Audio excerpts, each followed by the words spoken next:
ನಮಸ್ತೆ ಸ್ನೇಹಿತರೆ, ನಾನು ನಿಮ್ಮ ಪ್ರವೀಣ್. ಗುರುಭಕ್ತಿ ಯೂಟ್ಯೂಬ್ ಚಾನಲ್ಗೆ ಸ್ವಾಗತ ಸುಸ್ವಾಗತ. ನಮ್ಮ ಯಜಮಾನರು ಮಾತಿಗೆ ಕೋಪ ಮಾಡ್ಕೋತಾರೆ. ಏನಂದರೆ ಅದು ಬಾಯಿಗೆ ಬಂದಂಗೆ ಬೈತಾರೆ. ಮನೆಯಲ್ಲಿ ಬರೀ ಜಗಳ ಗುರುಗಳೇ.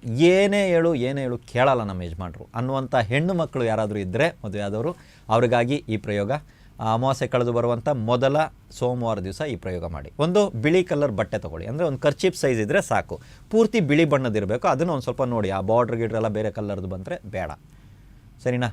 ಈ ಕರ್ಚೀಪಲ್ಲಿ ನೀವು ಏನು ಮಾಡಬೇಕು ಅಂತೇಳಿದ್ರೆ, ಒಂದು ಹಿಡಿ ಅಕ್ಕಿನ ಹಾಕಿ, ನಿಮ್ಮ ಮನೆಯದೇ ಒಂದು ಹಿಡಿ ಅಕ್ಕಿನ ಹಾಕಿ, 2 ತಾಮ್ರದ ನಾಣ್ಯಗಳನ್ನು ಹಾಕಿ. ತಾಮ್ರದ ನಾಣ್ಯಗಳು ನಿಮ್ಗೆ ಅಲ್ಲಿ ಸಿಗ್ತಾ ಇಲ್ಲ ಅಂತ ಹೇಳಿದ್ರೆ ಗ್ರಂಥಿಗೆ ಅಂಗಡಿಯಲ್ಲಿ ಹೋಗಿ ಕೇಳಿ, ನಿಮಗೆ 2 ತಾಮ್ರದ ನಾಣ್ಯಗಳು ಆರಾಮಾಗಿ ಸಿಗುತ್ತೆ. ಅದರ ಜೊತೆಗೆ 1 ಹಿಡಿ ಕಲ್ಲು ಉಪ್ಪನ್ನು ಹಾಕಿ, 1 ಹಿಡಿ ಗೋಧಿಯನ್ನು ಹಾಕಿ. ಗೋಧಿ ಆಯಿತಾ? ಇದಿಷ್ಟು 4 ಹಾಕಿ ಚೆನ್ನಾಗಿ ಗಂಟು ಕಟ್ಟಿ, ನಿಮ್ಮ ಮನೆಯಲ್ಲೇ ಯಾರೂ ಮುಟ್ಟಬಾರ್ದು, ಯಾರೂ ನೋಡಬಾರ್ದು, ಯಾರ ಕೈಗೂ ಅದು ಸಿಗಬಾರ್ದು ಅಷ್ಟಂತ ತಿಳ್ಕೊಳ್ಳಿ. ಅಂಥ ಜಾಗದಲ್ಲಿ ಇದನ್ನು ಇಟ್ಟುಬಿಡಿ ಈ ವಸ್ತುವನ್ನು. ಸ್ವಲ್ಪ ದಿನದಲ್ಲಿ ನಿಮ್ಮ ಯಜಮಾನರಲ್ಲಿ ಏನಾದರೂ ಬದಲಾವಣೆ ಇದೆಯಾ? ಗರ್ಗರ್ರ ಅಂತ ಇದ್ದವರು, ಏನ್ಕಾರು ಗುರುಗುರ್ರ ಅಂತ ಇದ್ದವರು ಸೈಲೆಂಟ್ ಆಗಿದ್ದಾರಾ? ಯಾವುದಾದ್ರು ವಿಷಯಗಳನ್ನ ಹೇಳಿದಾಗ ವ್ಯಕ್ತಿ ಕೇಳಿಸ್ಕೊಳ್ಳೋಷ್ಟು ತಾಳ್ಮೆ ಬಂದಿದೆಯಾ? ಮೋಸ್ಟ್ಲಿ ಜಗಳ ಮಾಡ್ತಾ ಇರ್ಬೋದು, ಕಿರಿಕಾಗ್ತಾ ಇರ್ಬೋದು, ಬೈತಾ ಇರ್ಬೋದು. ಮೊದಲಿದ್ದಷ್ಟು ಇದೆಯಾ?